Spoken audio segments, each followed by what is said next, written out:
Сәлеметсіздер ме? Орыс тілі қазақтарға керек пе? Иә, керек. Не үшін? Орыс тілі әлем бойынша өте бір дамыған тілдердің бірі. Және де әлем бойынша көп адамдар орыс тілін оқуға тырысады. Бір халық саны бір 300 миллиондай адам орыс тілі сөйлей алады. Және де көбінесе осы біздің ТМД елдерінде өте қатты дамыған. Сондықтан біз ТМД елдерінде өз арамызда орыс тілінде сөйлесе аламыз. Сондықтан ол бізге қажетті. Және де Қазақстанда бір ресми тілдердің бірі сол орыс тілі болып табылады.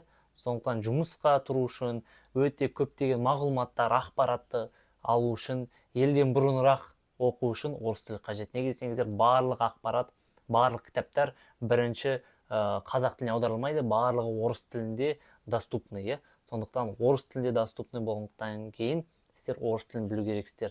Сондықтан қарсыласпаймыз, білімге қалай алға жылжи